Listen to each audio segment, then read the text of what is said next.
আমাদের নবী পৃথিবীতে বেঁচে ছিলেন কয় বছর? সবাই বলেন। এবং সুনানে তিরমিজির হাদিস, আল্লাহ রাসূল সাল্লাল্লাহু আলাইহি ওয়াসাল্লাম বলেছেন, আমারু উম্মতি মা বাইনা আস-সিত্তিন ইলা 70। আমার উম্মতের গড় বয়স হবে 60 থেকে 70। ওয়া আকাল্লুহুম মা ইয়াজুজু যালিক, এর চেয়ে বেশি হায়াত পাবে হাতে গোনা অল্প কয়েকজন। বেশিরভাগই 60-70 এর মধ্যে মরে শেষ, ঠিক কি না? এখন আমাদের সমাজের কি অবস্থা? এটাই তো। 100 বয়স হয়েছে এরকম কে কে আছেন দেখি? ওই যে একজন হাত তুলছে, যুবক হাত তুলছে, মানে বুঝাইতে চাইছে হুজুর দোয়া করেন 100 বছর বাঁচতে চাই। আচ্ছা 80 বছর কার আছে দেখি? 80 পাওয়া যাবে বোধহয় দুই একটা। ওই যে মাশাআল্লাহ মাশাআল্লাহ মাশাআল্লাহ, এই চাচারা আছে, আল্লাহ কবুল করুক, আল্লাহ আরো হায়াত বাড়ায় দেখ। 50 আছেন কে কে দেখি? 50? অনেক অনেক, হাত নামান, অনেক হায়াত পাইছেন আপনারা, আল্লাহ আরো হায়াত দেখ, আরো হায়াত দাস করুক, পড়ি আমিন। আমার উম্মতি মা বাইনা 60 ইলা 70, আমার উম্মতের গড় বয়স হবে 60 থেকে। এই কথা শোনার পরে বিশ্বনবী আবার কাঁদতে শুরু করলেন, কারণ বিশ্বনবীর টেনশন হচ্ছে আগের উম্মতেরা হায়াত পাইছে বেশি, ইবাদত করছেও, আমার উম্মত হায়াত পাইছে কম, ইবাদতের সুযোগও। হায়রে আমার উম্মতের কি হবে, আমার উম্মতের কি হবে? এই নবী তো এমন নবী, সব নবীকে আল্লাহ একটা দোয়া করার সুযোগ দিয়েছিলেন, যে দোয়াটা করা মাত্রই কবুল।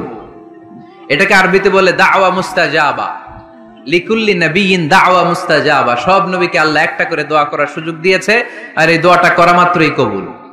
আর সব নবীরা দুনিয়াতেই ওই দোয়া করে ফেলেছে। আল্লাহ রাসূল সাল্লাল্লাহু আলাইহি ওয়াসাল্লাম বলেছেন, ওয়া ইন্নী আখতাবিউ দাওয়াতি শাফাআতান লি উম্মতি ইয়াউমাল কিয়ামা। ওই দোয়াটা আমি দুনিয়ায় করি নাই, ওই দোয়াটা আমি তোমাদের জন্য কিয়ামতের ময়দানে যাতে তোমাদেরকে সুপারিশ করে জান্নাতে ঢুকাতে পারি, ওই জন্য রেখে দিয়েছি। আহা, কত কষ্টে বিষ্ণু ঈসা ইসলাম ছিলেন, খাবার ছিল না, পেটে পাথর বেঁধেছেন। যদি বলতেন আল্লাহ ওই দোয়াটা করলাম, আপনি খাবার দেন, জান্নাতের খাবার পাঠাই দিত কে? আল্লাহ। উহুদের ময়দানে দাঁত ভেঙেছেন, রক্ত ঝরেছে, যদি দোয়াটা করতেন মুহূর্তে বিজয় দিত কে? আল্লাহ। কোন পরিস্থিতিতে ওই দোয়াটা বিশ্বনবী করছেন? রেখে দিয়েছে। দেখেন, অন্য নবীর সাথে আমার নবীর অ্যাটিটিউডে পার্থক্য। অন্য নবীরাও চাইলে রাখতে পারতো এদের উম্মতের জন্য, না, বিপদের দিনে ওটা কাজে লাগাই ফেলছে।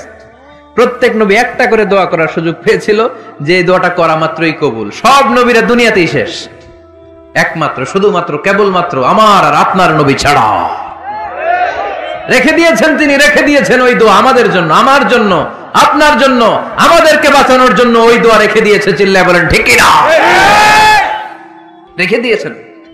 কাঁদতে লাগলেন, আল্লাহ আগের উম্মতেরা হায়াত পেয়েছে 1000 বছর, ইবাদত করেছে বেশি, আমার উম্মতেরা 60 আর 70 এর মাঝখানে মরলে এদের নসিবে কি হবে? আমার উম্মতের তো ইবাদতের সংখ্যা কম। আবার কান্না শুরু করলেন, মন খারাপ, আল্লাহ দেখে, নবীর যে মন খারাপ আল্লাহ দেখে। আল্লাহ নাজিল করলেন, ইন্না আনজালনাহু ফি লাইলাতিল কদরি ওয়া মা আদরাকা মা লাইলাতুল কদর লাইলাতুল কদরি খায়রুম মিন আলফি শাহর। সুবহানাল্লাহ পড়েন। আল্লাহ বলে, নবী আপনি কাঁদবেন না, আপনার চোখের পানি আমার সহ্য হয় না। অন্যান্য নবীর উম্মতদেরকে হায়াত দিয়েছি বেশি, কদরের রাত দেই নাই। আপনার উম্মতকে যদিও হায়াত লম্বা দেই নাই, কিন্তু আপনার উম্মতকে আমি লাইলাতুল কদরের রাত দিয়েছি গো নবী। লাইলাতুল কদরি খায়রুম মিন আলফি শাহর, 1000 মাসের চেয়ে সেরা। এই এক কদরের রাতে যদিও 60 থেকে 70 বছরের মধ্যে মারা যাবে, কিন্তু এই এক কদরের রাতে ইবাদত করলে 1000 বছর ইবাদত করলে যে সওয়াব, তার চেয়েও বেশি সওয়াব আপনার উম্মতের আমলনামায় ঢুকায় দিবে কে? আল্লাহ। খায়রুম মিন আলফি শাহর, 1000 বছর, 1000 মাসে হয় 83 বছর 4 মাস। এজন্য কদরের রাতে ইবাদত করতে রাজি আছেন তো? বিশ্বনবীর যেখানেই মন খারাপ, মন ভালো করে দেয় কে? আল্লাহ। সর্বশেষ কিয়ামতের ময়দানে মাকামে মাহমুদে বিশ্বনবী সিজদায় পড়ে কাঁদবেন। আল্লাহ বলবেন, জিব্রাইল যাও, দুনিয়ায় কান্না সহ্য করতে পারি নাই, আজ কিয়ামতের ময়দানেও আমি আমার নবীরে কাঁদতে দেব না। ইযহাব ইয়া জিব্রাইল কুল্লাহু মা ইউবকিক, যে আমার নবীরে বলো, নবী আপনি কাঁদেন কেন? সাইয়েদনা জিব্রাইল যে বললেন, নবী আল্লাহ জিজ্ঞেস করেছেন আপনার কান্নার কারণ কি। বিশ্বনবী তখনও সিজদা থেকে মাথা তোলেন না, সিজদায় পড়ে উত্তর দেয়, উম্মতি উম্মতি উম্মতি উম্মতি রব্বি হাবলি উম্মতি। আল্লাহ আমার গুনাহগার উম্মতের কি হবে, আল্লাহ আমার উম্মতের কি হবে, আল্লাহ আমার উম্মতের কি হবে। আল্লাহ বললেন, জিব্রাইল তাড়াতাড়ি যাও, আমার নবীর কান্না আমার সহ্য হয় না, আমার নবীর কানে কানে যে বলো, ইন্না সানুরদিকা ফি উম্মাতিক, দুনিয়াতে যেমনি আপনি পেরেশান অবস্থায়, মন খারাপ অবস্থায় আমি আপনার মন ভালো করে দিয়েছি, আজকে আপনার উম্মতের ব্যাপারও এমন একটা ঘোষণা আসবে, ওই ঘোষণা পেয়ে আপনি আজও খুশি হয়ে যাবেন গো নবী, আজও খুশি হয়ে যাবেন। ইরফা রাসাক, নবী আপনি মাথা তোলেন, মাথা তোলেন, আর সিজদায় পড়ে থাকবেন না। ইরফা রাসাক, মাথা তোলেন। সাল তুতা, কি চাইবেন চান দিয়ে দেব। ওয়াশফা তুশাফা, যার জন্য রেকমেন্ডেশন করবেন, যার জন্য সিগনেচার করে দিবেন, যার জন্য সুপারিশ করে দিবেন, তার সুপারিশই কবুল করে নেব। চিল্লায় কোন সুবহানাল্লাহ। এরপর বিশ্বনবী সুপারিশ করতে শুরু করবেন আর আমাদেরকে জান্নাতে ঢোকাতে শুরু করবেন। তারপরেও নবী ক্ষান্ত হবেন না। এরপর একটা পতাকা হাতে নেবেন, ওই পতাকার মধ্যে লেখা আলিফ লাম হা মিম দাল, মানে আলহামদু, লিওয়াউল হামদ, প্রশংসার পতাকা। ওইটা নিয়ে জান্নাতের দরজার সামনে দাঁড়াবেন। তখনও পেরেশান, সবাইকে নিয়ে, উম্মতের সব জান্নাতীদেরকে নিয়ে বিশ্বনবী দরজার সামনে দাঁড়িয়ে নক করবেন। ভিতর থেকে জিজ্ঞেস করা হবে, মান আন্ত, কে আপনি? আল্লাহ রাসূল বলবেন, আনা মুহাম্মদ। তখন রক্ষী ফেরেশতা বলবে, ঠিক আছে, আল্লাহ বলেছে আপনার আগে কারো জন্য যেন এই দরজা না খুলি। মুহূর্তের মধ্যে জান্নাতের দরজা খুলে দেয়া হবে। বিশ্বনবী প্রশংসার পতাকা নিয়ে সব উম্মতকে নিয়ে জান্নাতে ঢুকে যাবে। ওয়ালা সাউফা ইউতিকা রাব্বুকা ফাতারদা, নবী গো আপনি নিরাশ হবেন না, ভয় পাবেন না, হাল ছেড়ে দিবেন না, আমার উপর ভরসা রাখেন। আপনার বিপদ আছে যেখানে, আমি আল্লাহ সেখানে। বিশ্বনবী যেখানে বিপদে পড়েছেন, বিপদ থেকে উত্তরণ করেছে কে? আল্লাহ। এরপরে বিশ্বনবীর আল্লাহ স্মরণ করায় দিচ্ছেন, নবী আলাম ইয়াজিদিকা ইয়াতীমান ফাআওয়া ওয়া ওয়াজাদাকা দাল্লান ফাহাদা। সুবহানাল্লাহ পড়ো। তার মানে রাতের শপথ, দিনের শপথ শেষ, কনফার্মেশন শেষ, এবার রিমাইন্ডার, স্মরণ করায় দিচ্ছে, নবী গো আলাম ইয়াজিদকা ইয়াতীমান ফাআওয়া, আমি কি আপনার ইয়াতীম পাই নাই? আল্লাহ রাসূল সাল্লাল্লাহু আলাইহি ওয়াসাল্লাম যে ইয়াতীম ছিল জানেন? দুনিয়ায় আসার আগেই বাবা হারিয়েছেন, 6 বছর বয়সে মা হারিয়েছেন, মা ইন্তেকালের পরে দাদা আব্দুল মুত্তালিবের কাছে মানুষ হয়েছেন মাত্র 2 বছর। আল্লাহ রাসূলের বয়স যখন 8, দাদাকেও হারিয়েছেন। তারপরে চাচার কাছে ইয়াতীম নবী মানুষ হয়েছেন। আল্লাহ বললেন, নবী টেনশন কিসের, ওই যে আপনি ছোট্টবেলায় ইয়াতীম ছিলেন, আমি নিজে আপনার চাচার মাধ্যমে আপনার লালন পালনের ব্যবস্থা করে দিয়েছি। সুবহানাল্লাহ। আলাম ইয়াজিদিকা ইয়াতীমান ফাআওয়া, আপনি ইয়াতীম ছিলেন, আমি আপনার লালন পালনের ব্যবস্থা করলাম। ওয়া ওয়াজাদাকা দাল্লান ফাহাদা, আপনি পথ খুঁজছিলেন, আমি পথ দেখিয়েছি। আপনি ছিলেন দল্লান, দল শব্দের একটা অর্থ হচ্ছে ভ্রষ্ট বা গোমরা। আল্লাহ রাসূল কি ভ্রষ্ট ছিল? গোমরা ছিল না। আল্লাহ রাসূল ভ্রষ্ট ছিলেন না, গোমরা ছিলেন না। যদিও অফিশিয়ালি তিনি 40 বছর বয়সে নবী হয়েছেন, কিন্তু ওনার 40 বছরের আগের জীবনেও আমাদের জন্য অনুকরণীয়, অনুপম আদর্শ। চিল্লায় বলেন ঠিক কি না? এখানে দলের অর্থ হচ্ছে, নবী you are searching the right way, then I guided you to the right way.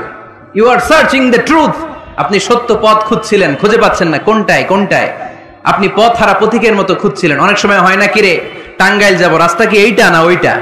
মাঝে মাঝে আমরা দোদুল্যমান থাকি, আছে না নাই? আল্লাহ বললেন, নবী আপনি সত্য খুঁজছিলেন, সত্য কি এদিকে না ওদিকে? আমি বললাম, নবী ওই দিকে নয়, আপনি এই দিকে যান। এভাবে আমি আপনার পথ দেখিয়েছি। চিল্লায় এখন সুবহানাল্লাহ। আমরা যখন পথ ভুলে যাই, পথ দেখায় কে? আল্লাহ। জোরে বলতে হবে কে? আল্লাহ। আমি যদি কোনদিন পথ ভুলে যাই, হাত ছানি দিয়ে কাছে নিও, মমতার বন্ধনে আমায় বেঁধে সব ভুল ক্ষমা করে দিও। পড়েন, আমি যদি কোনদিন পথ ভুলে যাই, হাত ছানি দিয়ে কাছে নিও, মমতার বন্ধনে আমায় বেঁধে সব ভুল ক্ষমা করে দিও। চিল্লায় পড়তে হবে আমিন। এটা কিন্তু একটা দোয়া, যদি আল্লাহ পথ ভুলে যায় পথ দেখায় দিও। প্রতিদিনই কিন্তু এই দোয়াটা পড়ি সূরা ফাতিহায়, ইহদিনাস সিরাতাল, সবাই বলেন ইহদিনাস সিরাতাল। ও আল্লাহ, show us the right path, show us the correct path, show us the straight path। আল্লাহ সোজা রাস্তা দেখান, যে রাস্তা শুরু হয়েছে দুনিয়ায় ঢুকে গিয়েছে জান্নাতে। ওয়াজাদাকা দাল্লান, আপনি পথ খুঁজছিলেন, আমি আপনারে পথ দেখিয়েছি। ওয়াজাদাকা আইলান ফাআগনা, আপনি ছিলেন নিঃস্ব, আমি আপনাকে ধনাঢ্য বানিয়েছি। তাফসিরে এসেছে ফাআগনা বিখাদিজা, আমি খাদিজার সাথে বিয়ে পড়ায়া দিয়ে আপনারে ধনী বানায় দিছি। আল্লাহ রাসূল সাল্লাল্লাহু আলাইহি ওয়াসাল্লাম খাদিজা রাদিয়াল্লাহু তাআলা আনহার ব্যবসায় কাজ করতেন। আল্লাহ রাসূল সাল্লাল্লাহু আলাইহি ওয়াসাল্লামের আমানতদারিতায় মুগ্ধ হয়ে আম্মাজান খাদিজা বিয়ের প্রস্তাব পাঠালেন। বিয়ে হয়ে গেল, আরশের উপর থেকে আল্লাহ সাইয়েদানা খাদিজাকে সালাম পাঠালেন। সুবহানাল্লাহ। আর সাইয়েদাতুনা খাদিজা বললেন, নবী, আজ থেকে আমার সম্পদ বলে কোনো কথা নাই, সব সম্পদ আপনার পায়ের সামনে আমি ঢেলে দিলাম। সুবহানাল্লাহ। আপনার যা মনে চায় এটা দিয়ে করেন, ইসলামের দাওয়াত দেন। ফাআগনা বিখাদিজা, খাদিজার সাথে বিয়ে করিয়ে দেওয়ার মাধ্যমে আল্লাহ রাসূলকে ধনী বানায় দিল কে? আল্লাহ। তার মানে তিনটা রিমাইন্ডার দিলেন। এক নম্বরে আপনি এতিম ছিলেন, লালন পালনের ব্যবস্থা করলাম। আপনি পথ খুঁজছিলেন, আমি আপনার সঠিক পথের দিশা দিয়ে দিলাম। আপনার টাকা পয়সা ছিল না, আমি আল্লাহ আপনারে ধনী বানিয়ে দিলাম। সুবহানাল্লাহ পড়েন। এবার তিনটা কর্মসূচি, কয়টা? আওয়াজ করে বলতে হবে, কয়টা? তিনটা। এক নাম্বার কর্মসূচি, ফাআম্মাল ইয়াতীমা ফালা তাকহার, নবী হে খবরদার, এতিমদেরকে ধমক দিবেন না, এতিমদেরকে তাড়িয়ে দিবেন না, কারণ আপনি নিজেই তো এতিম ছিলেন, ঠিক কিনা? এজন্য রাসূল সাল্লাল্লাহু আলাইহি ওয়াসাল্লাম এতিমের দরদ বুঝতো বেশি, সব সময় এতিমদেরকে আদর করত। আর যারা এতিমদেরকে আদর করে তাদেরকেও আল্লাহ রাসূল পছন্দ করতেন বেশি। পড়েন সুবহানাল্লাহ। সুবহানাল্লাহ। আপনারা এতিমদেরকে লালন পালন করেন, কয়েকজন এতিমের দায়িত্ব নিয়েছেন, বা এতিমখানায় সম্পদ দান করেন, সাদাকা করেন, এরকম কে কে আছেন দেখি?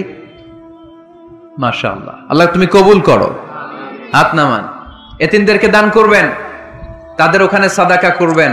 আল্লাহ রাসূল বলেছেন, আনা ওয়া কাফিলুল ইয়াতীমি কাহাতাইন। খেয়াল করেন আমার আঙ্গুলের দিকে, আনা ওয়া কাফিলুল ইয়াতীমি কাহাতাইন, আমি আর এতিমের রক্ষণাবেক্ষণকারী কিয়ামতের দিন প্রতিবেশীর মতো পাশাপাশি থাকবো। এক সাহাবী এসে বললেন, ইয়া রাসূলুল্লাহ, আমার হৃদয়টা বড্ড শক্ত, হৃদয় নরম হয় না, চোখ দিয়ে পানি নামে না, কি করব? ইশতাকি কসওয়াতাল কলব। আল্লাহ রাসূল বললেন, হৃদয় নরম করতে চাও? ইরহামিল ইয়াতীম, এতিমের উপর রহম করো। ওয়ামসাহ রাসা, এতিমের মাথায় হাত বুলিয়ে দাও। ওয়া আতইমহু মিন তাআমিক, তুমি যা খাও সেখান থেকে এতিমের সাথেও খাবার শেয়ার করো। তালিনু কলবুক, তোমার হৃদয়টারে নরম করে দিবে কে? আল্লাহ। এজন্য যাদের চোখ দিয়ে পানি আসে না, হৃদয় বড্ড শক্ত, কবে যে লাস্ট কাঁদছিলেন ভুলে গেছেন, এরকম আছে না নাই? শেষ কবে যে কাঁদছিলাম মনে নাই, চোখ দিয়ে পানি নামে না, হৃদয় শক্ত। এতিমের মাথায় একটু হাত বুলায় দিয়েন, এতিমখানায় একটু সম্পদ পাঠিয়ে দিয়েন, ওদের সাথে বসে একটু খাবার দাবার খায়েন, আপনার হৃদয়টারে নরম করে দিবে কে? এই বাংলার জমিনে অনেক লোক আছে এতিমের সম্পদ খেয়ে মেরে দেয়, আছে না নাই? আল্লাযীনা ইয়াকুলুনা আমওয়ালাল ইয়াতামা যুলমান ইন্নামা ইয়াকুলুনা ফি বুতুনিহিম নারা ওয়া সায়াসলাউনা সাঈরা। আল্লাহ বললেন, খবরদার এতিমের সম্পদ মেরে দিও না। যারা এতিমের সম্পদ অন্যায়ভাবে ভক্ষণ করেছো, তার সম্পদ খাও নাই, পেটে আগুন ঢুকিয়েছো, কিয়ামতের দিন ওই আগুনের মধ্যেই থাকবা, ঠিক কি না? ভাই মারা গেছে, ভাতিজার দায়িত্ব পাইছে, সব সম্পদ মাইরা খেয়ে দিছে, আছে না নাই?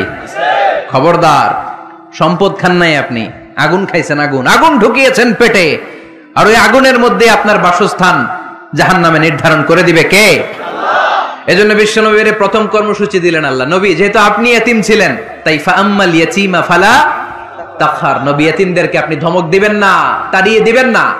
দুই নাম্বার কর্মসূচি, ওয়া আম্মাস সাইলা ফালা তানহার, নবী গো, যারা ভিক্ষা করতে আসে ভিক্ষুককে কখনো নবী তাড়িয়ে দিয়েন না, ভিক্ষুককে তাড়াবেন না, ধমক দিবেন না।